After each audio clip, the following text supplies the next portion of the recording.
Do you think you need to know thousands of words to think in English? Actually, all you need to do is turn off that little translation switch in your mind. Today, I'm going to share with you the secret method I've discovered through my 15 years of teaching experience. I'm so happy to see you at Next Level English, and today I'm going to teach you how to think in English and speak it naturally.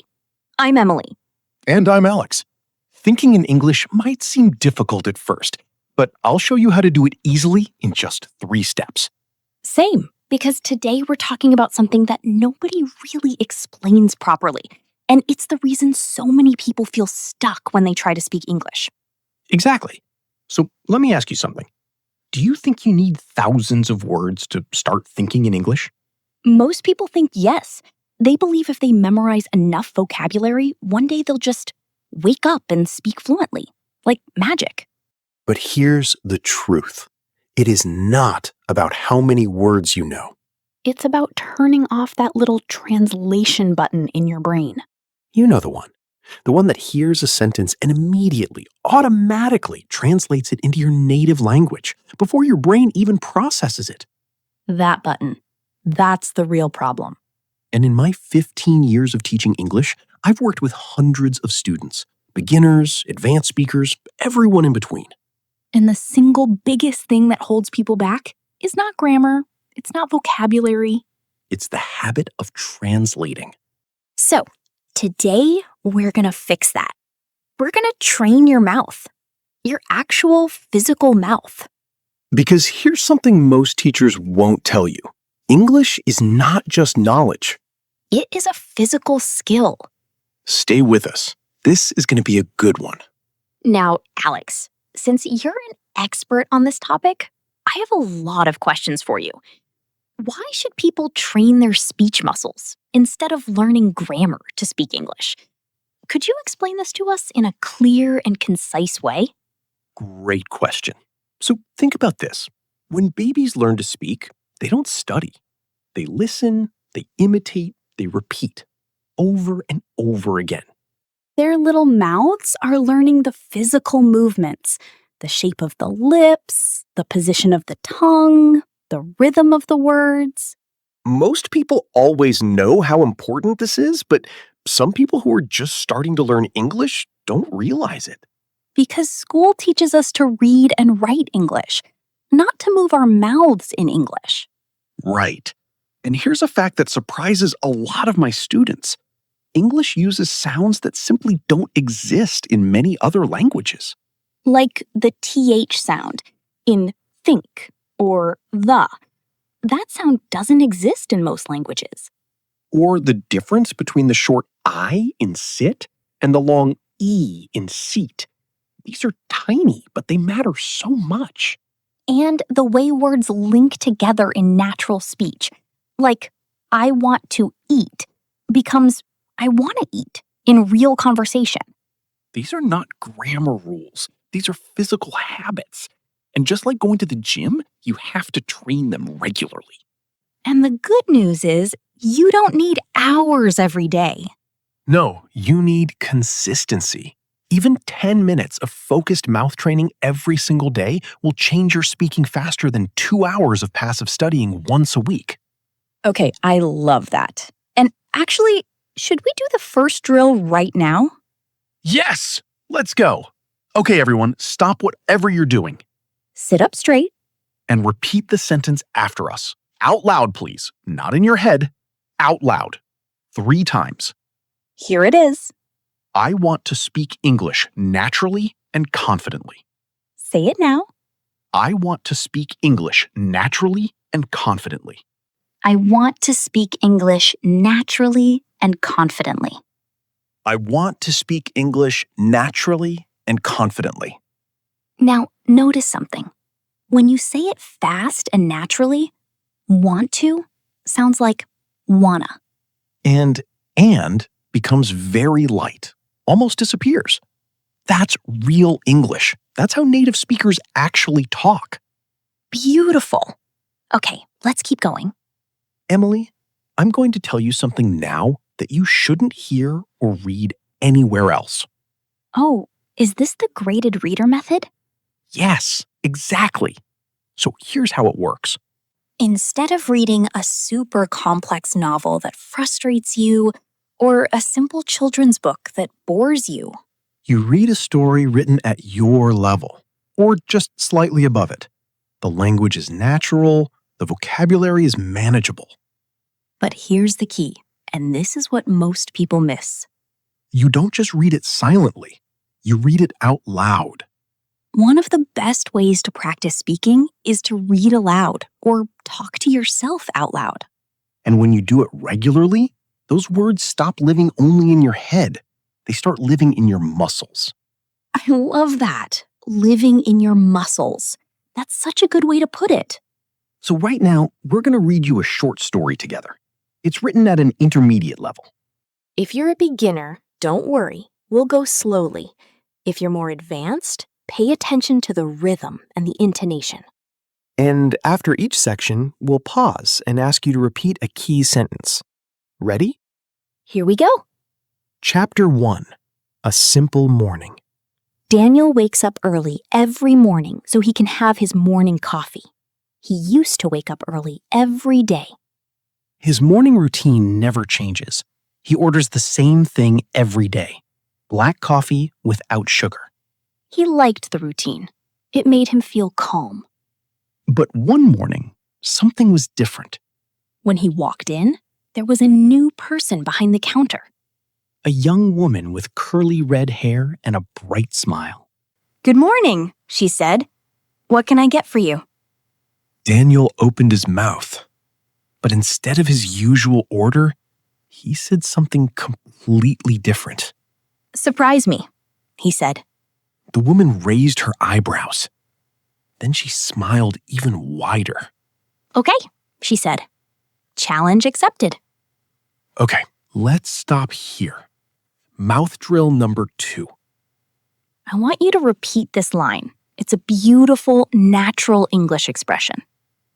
Say it 3 times, out loud, with confidence. Surprise me. Surprise me. Surprise me. Now, try the full exchange. Imagine you're Daniel. We'll be the woman at the counter. "Good morning. What can I get for you?" Pause. Now your turn as Daniel. Say it out loud. Surprise me. Perfect. Notice how short and confident that sounds. 2 words that say everything. That's real conversational English. Let's continue. Chapter 2. The Unexpected Drink. Daniel's order arrived very quickly.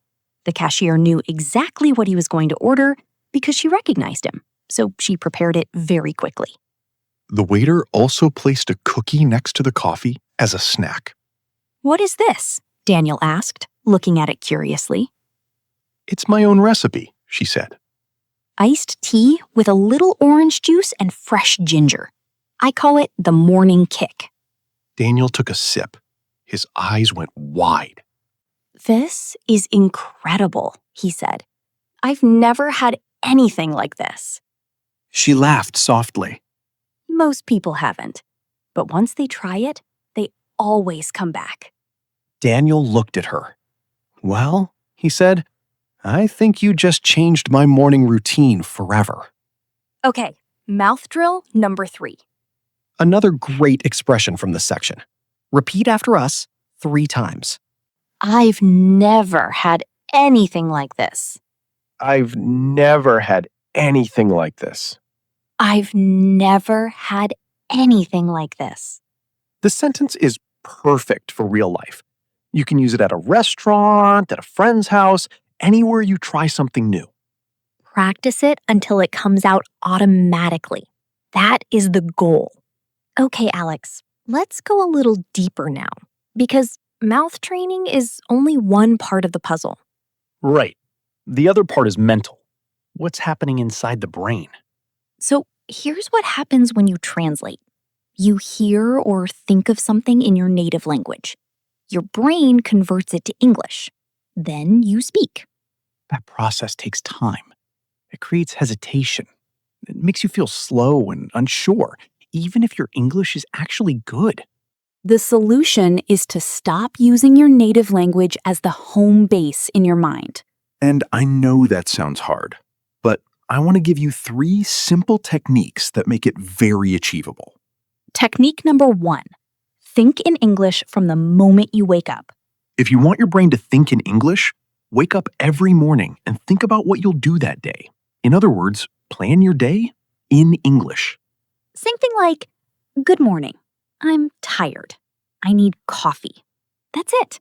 Just start the day in English. Technique number 2, narrate your life. Throughout the day, speak to yourself in English. Repeat to yourself in English what you're doing and how you're doing it. I'm making breakfast. I'm putting on my shoes. I'm walking to the bus stop. This sounds strange at first. I know. But it rewires your brain over time. You start thinking in English because you've been practicing it all day. Technique number 3. Replace the translation reflex. When you want to say something and you feel the urge to translate, stop. Take a breath. Try to find an English way to express the idea, even if it's not perfect, even if it's simple. I want to say something about how happy I feel right now. That's enough. Keep it in English. Okay. Mouth drill number 4. Let's practice technique number 1 right now. Repeat these 3 sentences after us. Today is going to be a great day. I am ready to learn something new. Every day, my English is getting better. Say them again. Today is going to be a great day. I am ready to learn something new. Every day, my English is getting feeling. One more time. This time, say them with feeling, like you really mean it. Today is going to be a great day. I am ready to learn something new. Every day, my English is getting better. That's your morning routine right there. 3 sentences, 30 seconds.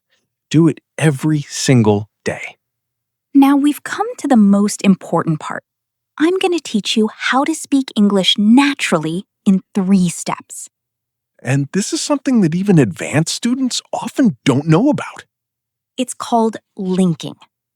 In English, when one word ends with a consonant and the next word starts with a vowel, they connect, they link, they sound like one word. For example, pick it up. Say it slowly. Pick it up. Now say it naturally. Pick it up. Almost like one word. Or turn it off. Slowly, turn it off. Naturally, turn it off. If you want to speak like a native English speaker, you should practice the methods I've described. They will help you speak English. Let's practice. I'll give a sentence slowly, Emily will say it naturally, and then you repeat. Ready? Here we go. Sentence 1. Slowly. Can you help me out? Naturally. Can you help me out? Your turn. Say it now. Can you help me out? Sentence 2. Slowly. I'll be at home all evening. Naturally. Notice how be at links. I'll be at home all evening. Your turn. I'll be at home all evening. Sentence 3. Slowly. What are you doing tonight? Naturally. Super casual. What you doing tonight? Your turn. What you doing tonight? Sentence 4. Slowly. I've already eaten. Naturally. Already eaten links smoothly. I've already eaten. Your turn. I've already eaten. Sentence 5. Slowly. Let's talk about it later. Naturally. Smooth and connected. Let's talk about it later. Your turn. Let's talk about it later. Excellent. Now let's put it all together with a mini dialogue. I'll be person A. Emily will be person B. And you, read person B's lines out loud with us. Hey, what are you doing tonight?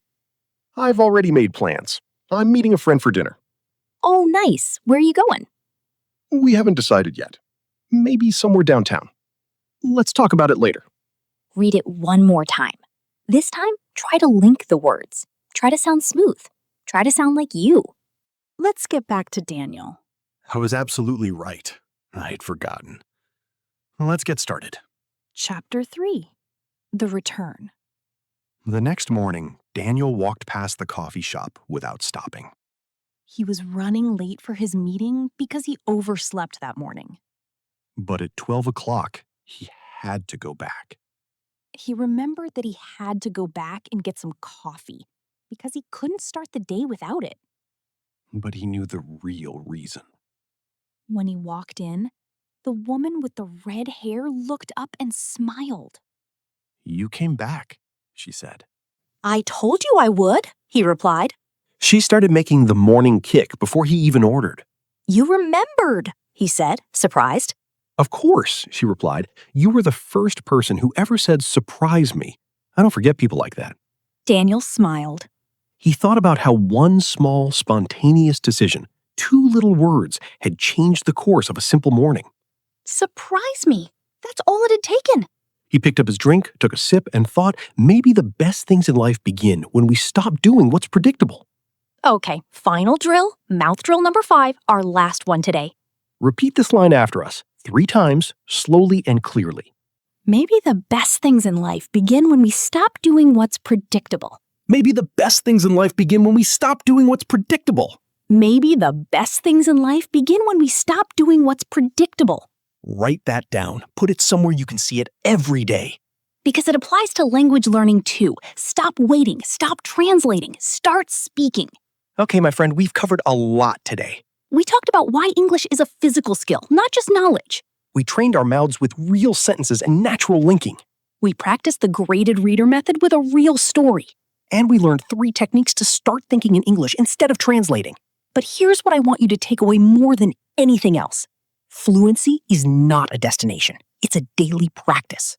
The students I've seen make the most progress are not the ones with the best memory or the most talent. They're the ones who show up every day, who practice out loud, who aren't afraid to make mistakes. Who say surprise me to the language and let it take them somewhere new. So here's your challenge for tomorrow morning. Before you do anything else, say these 3 sentences out loud. Today is going to be a great day. I am ready to learn something new. Every day, my English is getting better. That's it. Start there. And then come back to this channel because we've got a lot more training to do together. If this episode helped you today, leave a comment below and tell us which drill was your favorite. Which sentence felt the most natural? We read every single comment. Don't forget to subscribe to Next Level English and hit that bell so you never miss a new episode. New content every week. Practical, real, designed to actually make you a better speaker. Until next time, keep training, keep speaking. And never stop surprising yourself. I love you so much. I hope this podcast has been helpful to you because that makes me really happy.